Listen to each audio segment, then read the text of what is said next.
Sir Keir Starmer has accused the British Prime Minister of having betrayed the people of Northern Ireland.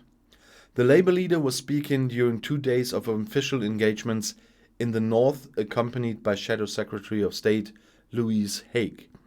Reflecting on having worked in Northern Ireland for 6 years with police in the early 2000s, Sir Keir said he learned the importance of trust and the role of the British government as an honest broker, bringing communities together. There are tensions over the Northern Ireland Johnson Protocol, with unionists claiming the additional checks on goods are placing a border down the Irish Sea. Only for goods, by the way. There have been demonstrations against the protocol, as well as legal challenges to it, which failed, by the way. Sir Keir told the PA news agency in Belfast that Boris Johnson had not been straight or clear about the consequences of the protocol. He is now pretending it is someone else's problem, and in Northern Ireland, that won't wash, he said.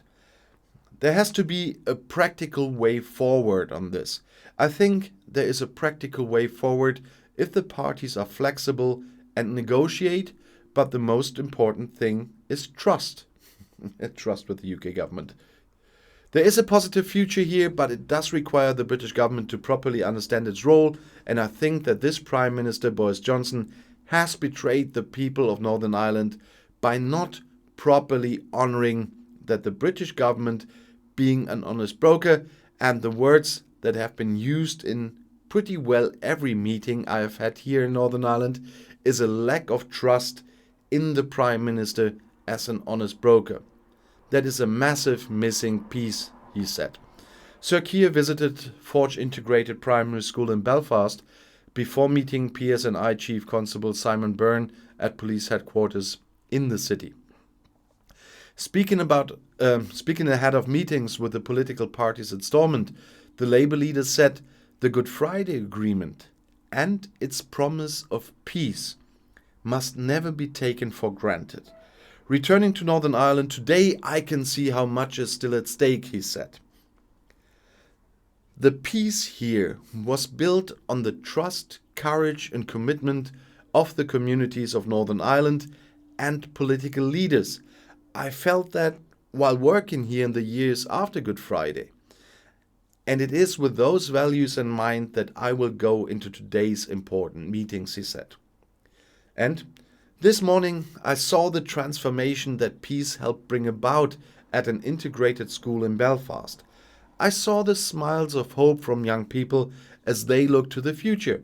Whether we are in Westminster or Stormont, as political leaders we owe it to that generation to deliver on the promise of the Good Friday Agreement.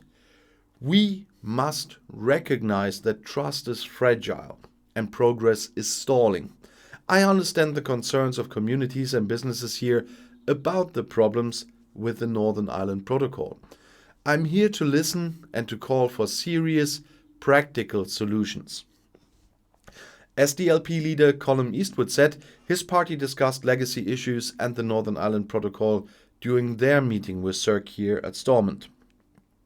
He welcomed the visit to listen to the political parties and people from across the community about what the real issues are on the ground.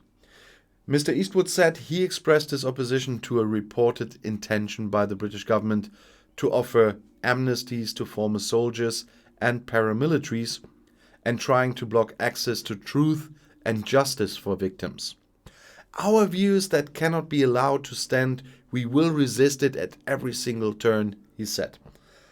On the protocol, Mr. Eastwood said Boris Johnson has to get his head around that you can't have a hard Brexit and also avoid checks in the Irish Sea. Yeah, everybody knows that but Johnson, obviously. He can't pretend that he didn't understand what was in the protocol that he negotiated, that he signed, that Lord Frost negotiated. They can't pretend that they don't know what was in that, he said. They now have to face the reality.